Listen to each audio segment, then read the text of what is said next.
Alright, Shalom. First and foremost, I want to give all praises, honor, glory to Yahweh, Bahashem, Yahweh Shai, Bahashem, Wakakodash.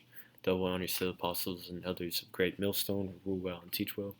Peace and blessings to the elect out there that's pushing this word in all truth and sincerity. Alright, I came across this article. I've been, every day I look up, vaccine mandates and then on Google and click the news and I'll look up lockdown. Uh, I'll Google lockdowns and hit news just to skim through some articles to see what's any updates on it, and also Neuralink and other companies that are developing the RFID implant technology. But anyways, I came across this article today, and first thing I noticed was it said perspective before uh, uh, getting into the article, because it's letting the viewer know that, hey, this is just a perspective, and people can have their different points of views on this thing. Because every other article, they try to pass off every narrative as truth when it's not. But anyways, it says vaccine mandates will backfire. People will resist even more. And I'm just gonna highlight a few points. Um, let's see. But yeah, it's basically saying like the more government and businesses try to enforce um, stricter rules, there's always going to be an opposing factor. And they used this guy's tweet, who is an NFL player, and recently the NFL got more strict about their vaccine mandate policy. They said that I think they get fined if, like, for every week they're not vaccinated or something. And then they said that they're gonna cut their pay altogether. And this guy named Cole Beasley, he tweeted out that he just is gonna live his life however he wants to and not follow any mandates, and he's open about it. And he said that he's opposed to getting vaccinated. He's not opposed to building up his immunity and eating better and working out. Um, so it already shows that people are more willing to be rebellious. And he said he doesn't care about money anymore. He's made enough money to where his family is set, and that I'll play for free, and even if it means that I have to retire soon, so be it. But he's not gonna take it. He's not gonna get that jab. So there's already resistance. So I mean, this article, the title says it all, and it made me think of 2nd Ezra 15 and 16. And I'll start at 14. It says, "Woe to the world and them that dwell therein, for the sword and their destruction draweth nigh. And one people shall stand up and fight against another, and swords in their hands." Right, in the modern day, sword is the any weapon, guns, knives, you know, so on and so forth. "For there shall be sedition among men." That word sedition meaning conduct or speech inciting people to rebel against the authority of a state or monarch. That the source says rabble rousing. That's a new word. Incitement to rebel, subversion, troublemaking, uh, provocation. And that we it's way more evident today. Sedition among men. People are divided. People are divided about whether you should wear a mask or not, whether you should be vaccinated or not, whether you should open up your business or not. If you should be going to work, trying to go to work, so on and so forth. And people are more passionate about it. And even the tweet,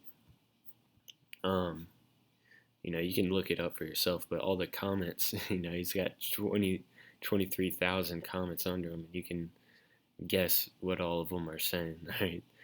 They're calling them, giving different, you know, points about, why you should be vaccinated, calling them, an old people killer. It's like, hey, it's not about you, it's about the people that are dying, yada, yada, yada. So it's more sedition, right? It says invading one another. And right now, uh, you don't see it very often. They're not, if even if it does happen, they're still trying to. The story in the news right now is get Delta variant, this, that, and the third.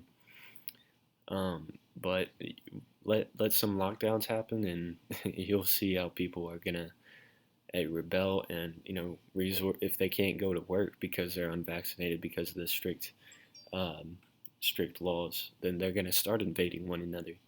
If you can't let them work because of your strict laws and policies, then they're gonna resort to looting and rioting and robbing, just like last lockdown. You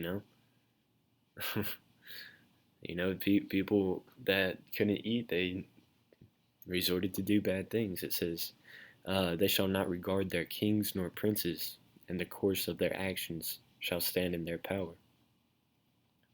So kings and princes, modern day kings and princes would be your, governors, your senate, your judges, and even the ones that enforce uh, those rules. They're not going to regard them anymore.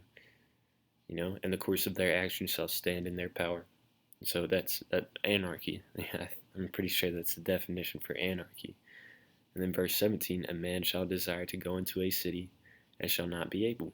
That's more strict draconian laws.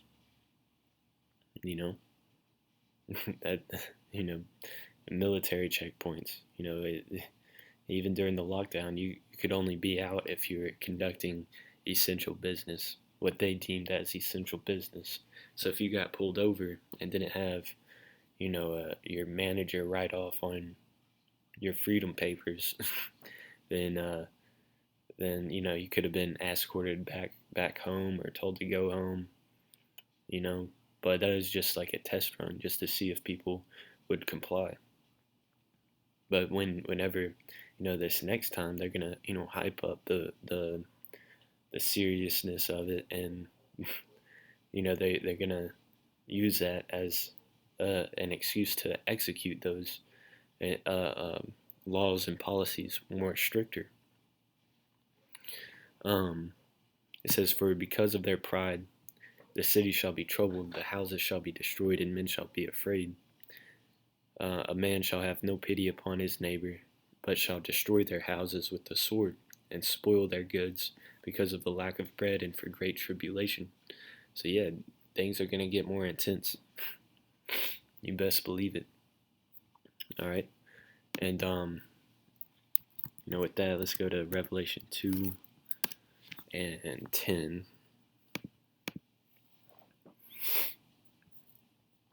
This is Revelation 2 and 10. It says, "Fear none of those things which thou shalt suffer.